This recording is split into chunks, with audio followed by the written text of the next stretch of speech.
Today on Bridges, we are going to open up the conversation on how the struggle of life is real. But more importantly, so is God.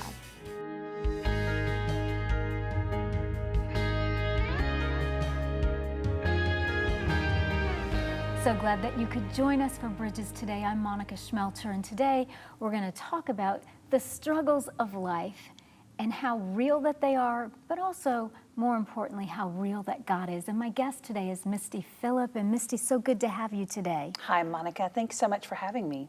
You know, Misty, as I look just about the struggles of life, they are so real. And I know that, you're an author, you've got a podcast, a speaker, all of that. But at the end of the day, you're a person just like me, and we're going through this life in a broken world. When you talk about the struggles of life, what would you say to that? What does that look like for you and for your family? Yeah, well, right now we're in a pretty good season. Yay. But yeah, so hold on though. Jesus did warn us that in this world we would have trouble. Mm-hmm. But for us, we went through a series of grief and loss and difficulty. Our son, our middle son, Connor, was born with some challenges that we thought were minor challenges, mm-hmm. But later he had a brain injury that turned into a lifelong challenges. And so in and out of the hospital and doctor's appointments, and at the same time, we lived next door to my in-laws, and they both got brain tumors at the same time. No. Yeah.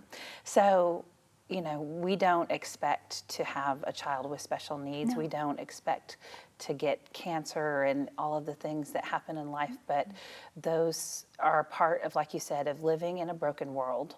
And but we can take hope, mm-hmm. because Jesus, when he did warn us that we would have trouble, he said, "Take heart, because I've overcome the world." Yeah. And I think, Misty, that's the perspective, for me anyway, that helps me get through. Absolutely. And when I hear you, how many children do you have, you and your husband? Yeah, I have three mm-hmm. children. That I've had 7 pregnancies and 3 children. That's hard too. Yeah. I'm sorry. Yeah. One of our babies was diagnosed with trisomy 18, and the doctors wanted us to abort him. Mm-hmm. And we said he is fearfully and wonderfully made. Amen. And God has a purpose and a plan for his life, no matter how long he lives. Mm-hmm. And we just prayed for the Lord to be merciful to our family, because his condition was catastrophic. And they said he wasn't compatible with life, but we didn't want to take his life. So we trusted the Lord in his timing, and he was stillborn, and that was really difficult. Yes. I'm so sorry. Thank you. But God was there to see us through and did some amazing things in our life at the time. And that's what I just love, is that, our God loves us so much that even in the midst of the pain mm-hmm. and the struggle, we have hope. We do. Yeah. We do have hope. And I think that I've shared this with you before, Misty, but I have a brother that's younger than me, and he has Down syndrome.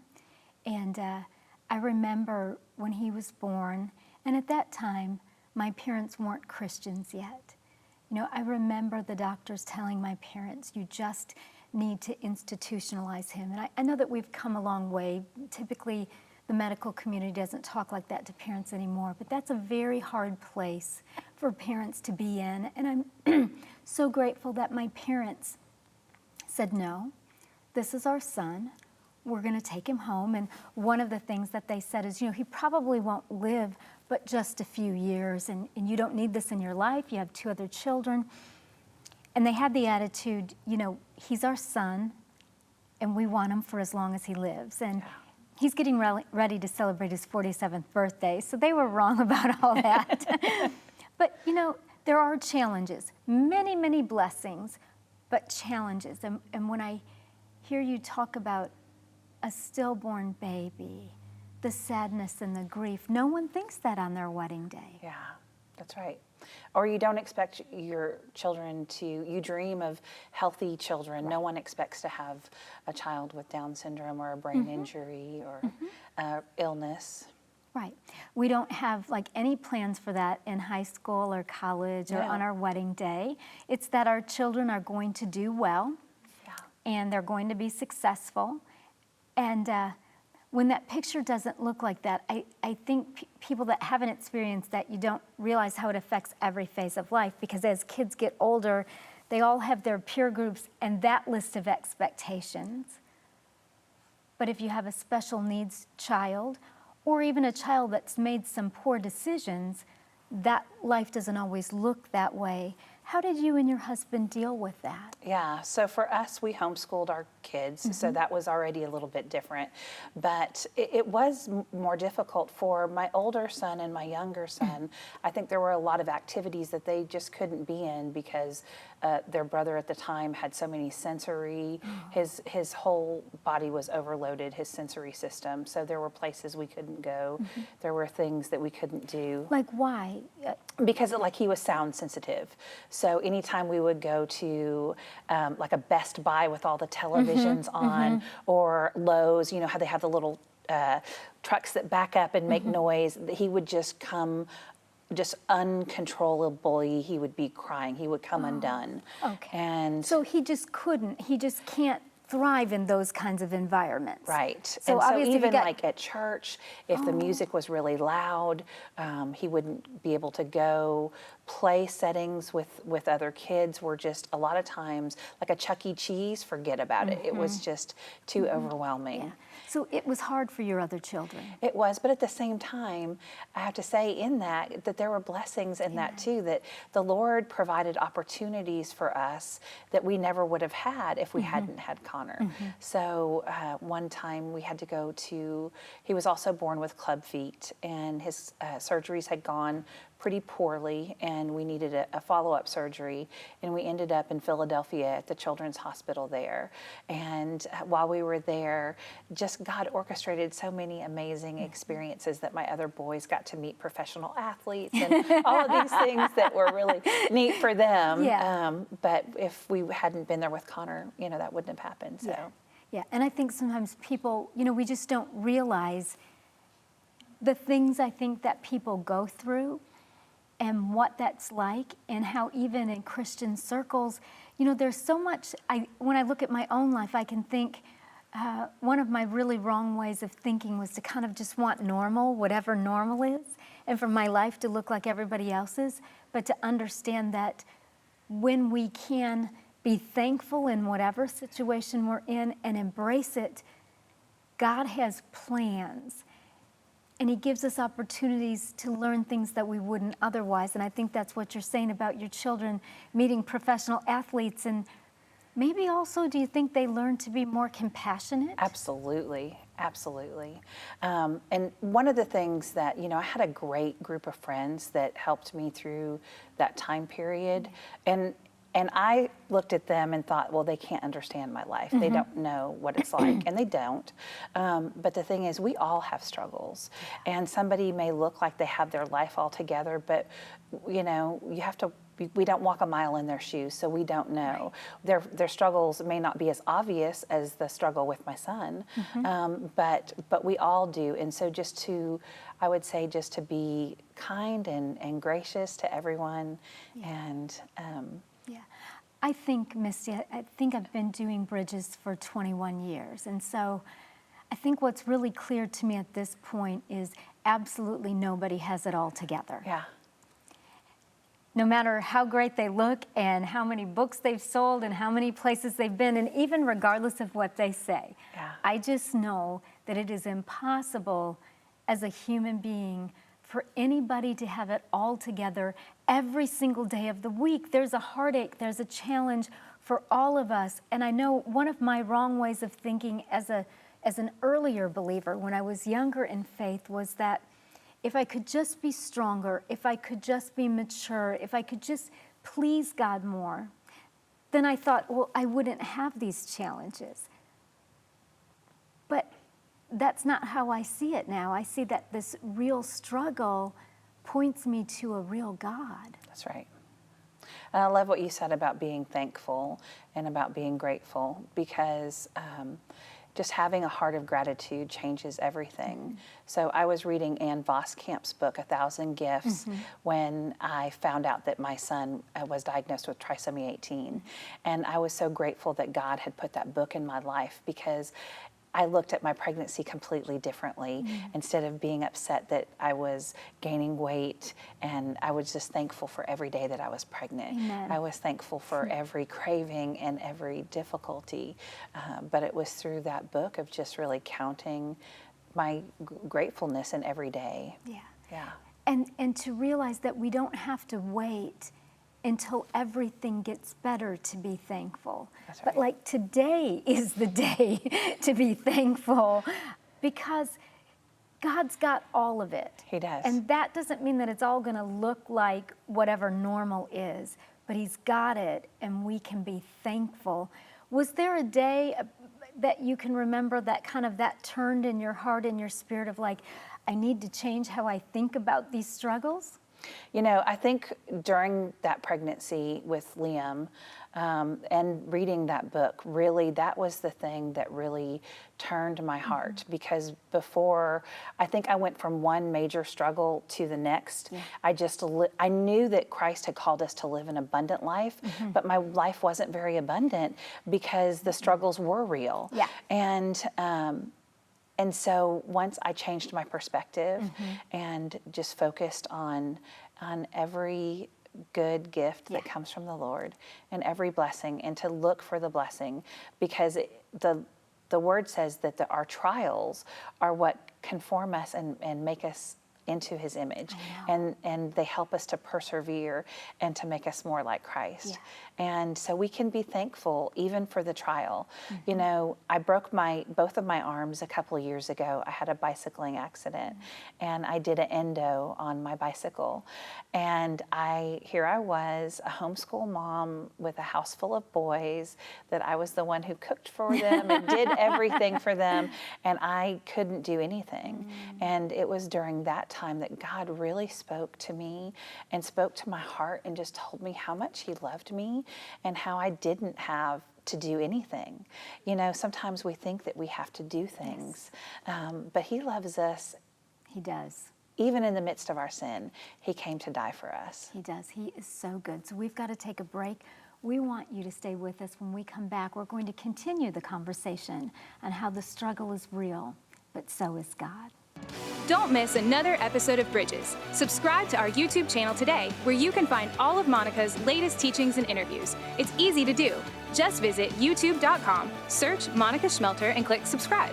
Once you are subscribed, click the bell icon to get notified when a new episode is available to view. Thanks for watching Bridges.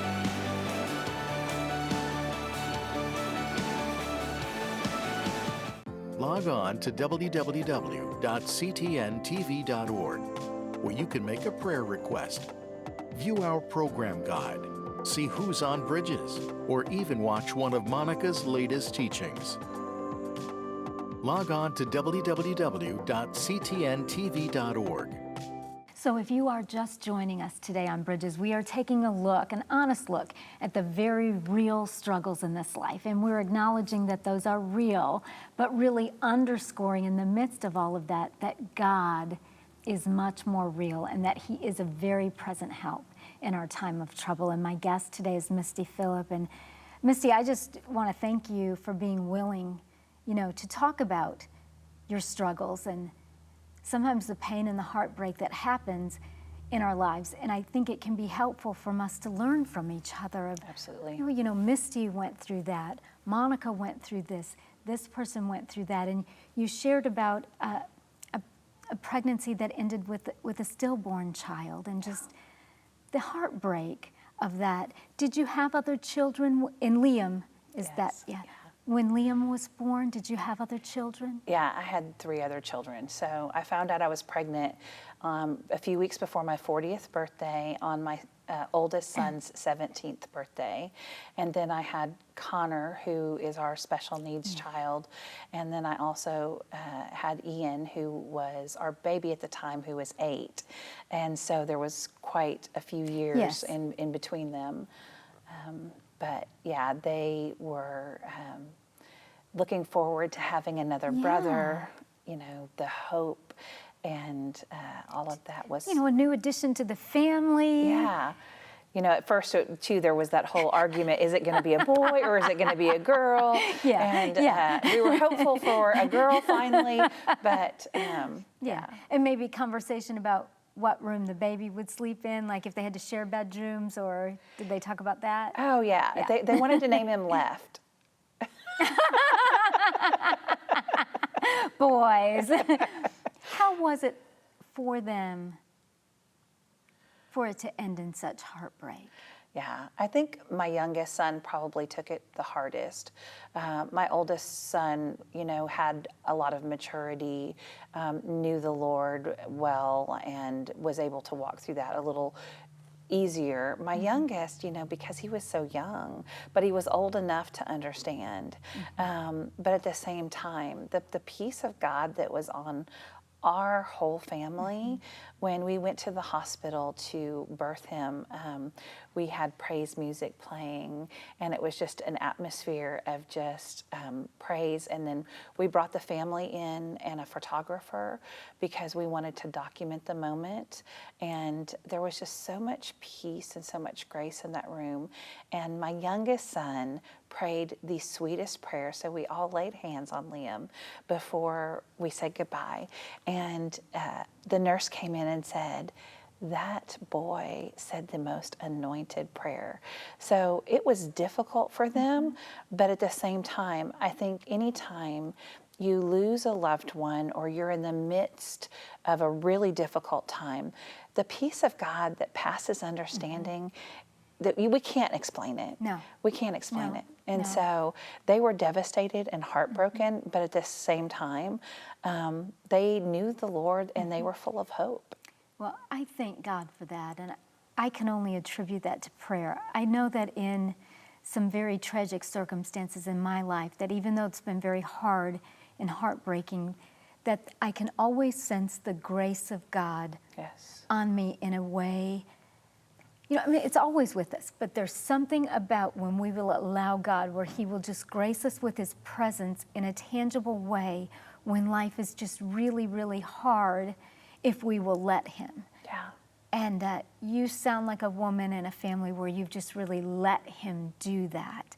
And that's why I wanted you to be on Bridges, so that you could share, so that we could learn from you, so that we could be encouraged in this life that is so filled with struggles. And before the break, Misty, you mentioned you had a bike accident and you broke both of your arms, and I'm sorry that happened.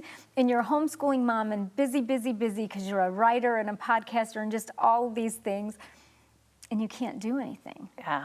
So this was actually before I started doing those things, but still, I couldn't brush my teeth or wash my face or brush my hair or cook. The boys were used to me cooking for them all the time. I couldn't do anything. And I had to allow them to do those things for me. So my kids were brushing my teeth and they were feeding me. That had to be weird. Oh, it was really weird when I said, would you please put makeup on my face? Oh, did they do that? They did. Oh. They did, and they brushed my hair. And I was like, you will make great husbands one day. Yes, they will. Yes. Yes, they will. Wow. Okay, so they brushed your teeth, they put your makeup on. So everybody was learning and growing. Yes. And what did that season in life teach you? God had me in a place where I just couldn't do anything. And I think there's a lot of times in my life where I tried to win the Lord's approval by doing all of these different things to please Him.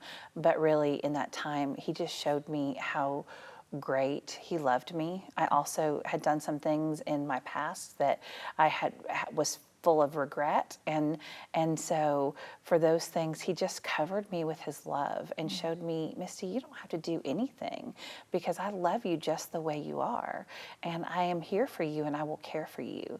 And it was just such a comfort to me to know that even though I couldn't do anything for myself at that time, that God was there, that He was with me, and that He would see me through. And right after that is when I started to write the book, because I knew that, and that's when I started writing and speaking and doing all of those things. I knew that I had to share what He was teaching me. Yeah, because it's so important. Yeah. And because there is so much to be learned. Yeah. Because some people, Misty, would be so angry. Like, God, I homeschool these children. I'm the only person that cooks. And, I'm sure that your husband helps and all of that, but you were the primary person to do these things. And some people might be angry and frustrated. And I'm not saying you weren't any of those things, but in spite of the accident and where you were, you allowed God to talk to you. Yeah, I think a lot of people get stuck in the why of things. And it's okay to question God. It's okay to ask why. He's a very big God. We just can't get stuck in the why. No, I think that one of the things that I do to help myself in the why is that I do say to God, I would like to know why. But if you elect not to answer that, I accept that you're God and I'm not. And that just has to settle it. Right. That just has to settle it, because he doesn't always tell us why. And it's not, Misty, I just don't believe it's because we've always done something wrong. Right. I agree. Right? Yeah. And one of the things that happened after I broke my arms, we didn't pay for my special needs son's schooling, so his school cost $5,000 a month, and our insurance paid for that. And it was a COBRA policy. Well, if you don't pay the COBRA policy on time, they drop you. And it was in the midst of that we lost his insurance. And so I really could have gotten upset with God, but I didn't. We prayed, and within a couple of weeks, we ended up in a doctor's office who gave us the diagnosis for Connor that we had waited for 16 years for. And so there again, even in the midst of that difficulty, God showed himself so faithful. Amen. 16 years for an answered prayer. Yeah. That's a lesson right there. So when you were all laid up and unable to do anything, that as God spoke to you really about his love for you and his value, and Misty, that's for all of us. Like, I want to say that this is for all of us. He loves all of us, whether or not we can care for ourselves, whether or not we hold a job or we're behind on our bills or we have struggles. He loves us. He's bigger than our past. He's bigger than our mistakes. He loves us. So you let him speak to you about his love. And then does he say to you, Misty, I want you to put together a Bible study, or how did it happen? Yeah, so I was actually sitting in a Precepts Bible study, and I just gently heard the Lord and my spirit just say, you've sat too long. It's time for you to teach. And that's when I realized I was the older woman. So I began writing, and it's a journey. Writing is a journey. Oh, yeah. This took me 3 years to write, and because I was still homeschooling and very much a busy mom, and so I would work a little bit, and then the Lord would work on me a little bit, and then we would write some more, and then I would have a little more life, and there were things that I had to go through so that I could write about them. Yeah, and I think that that's why the study is so good, is that it is real, and that it's birthed out of real life, and God speaking to you. The name of the study, The Struggle is Real, but So is God. And how did it feel to you and to your family as this was coming together? Yeah, it was pretty crazy because I was actually working on another book with some other authors at the same time, and so I don't ever recommend anyone launching 2 books at the same time. Yeah, it's a lot. Yeah, it's a lot. And so yeah, but it was just such a neat thing for God to do, and because we felt like we all had written the book, because there were a lot of things that they had to cook meals or step up or help me, or they actually read. Do your makeup? And they read everything, every word I wrote, and I would edit and they would reread, and I would edit and they would read again. And so. So your family has really been a part of all of this. Absolutely. Everything I do has been a part of my family. My husband produces our podcast, and so I do the interviewing, but he does all of the technical things. He does the website. My boys edit. They do graphics. They work on it. They do all kinds of things. So it's a family affair for sure. Yeah, and it's like you guys, as a family, of course, have gone through the struggles. And we all still struggle. It's not like one day, well, heaven, these struggles will be over. That's but right. Till then, and so you're all experiencing the struggle together, but really learning that God is real together. What's that been like for you as a mom? You know, I am just so blessed by my family. I think homeschooling my boys, we've got a very tight-knit family. And you're right, so we did go through all of these difficulties, living next door to my in-laws with brain tumors while having a special needs toddler and being on bed rest for my youngest son. You know, those times, but at the same time, I have to just go back to those times were also just so sweet, even in the midst of the difficulty, because we were all together and we just looked to the Lord to get us through. Because that's what we all do. That's right. I want to thank you so much, Misty, for coming and for sharing today. Thank you so much, Monica. It's been a joy. Stay tuned. Monica will be right back with closing comments. Welcome to Bridges. I'm Monica Schmelter. I'm glad that you could join us today. All of these different people united on the same team, praying for each other, blessing each other. And it was that hope and that faith is why I survived. When my dad was preaching for a youth revival, and I don't know what happened, still I can't believe it. I was the first person who stood up and walked down the aisle. He gave me my first Bible, and he opened a window in my life to Christian faith through Jesus Christ. When you want the Lord to speak to you, it's like you don't know what he's going to tell you. If we'll be just that one that could step up in faith to say, God, I just trust that you have better than this. No one else can tell you what you need except God, because he loves us. We're his children. Do you have a ministry or business? You can contact Nashville's WHTN for studio and programming rates. Visit ctntv.org/studio or call 615-754-0039 for more details. We've talked a lot today about the struggles of life in a broken world, and certainly I don't think anybody would argue that there are an awful lot of struggles in this broken world. So many disappointments, heartbreaks, illness, a diagnosis that we don't want, that we weren't expecting, and yet the Bible tells us to take heart because Jesus Christ has overcome the world. So my prayer for you right now is that you will take heart. In whatever struggle or whatever circumstance that you might be going through, I pray that even right now you'll just make that commitment and make that decision. I'm going to take heart because Jesus Christ has overcome the world. And to make that decision that says, I am going to trust God to work out his good plan in my life. And even if it doesn't look like the plan that I was hoping for, that I was counting on, that I will take that step of faith to say, I surrender my will, my plan to God.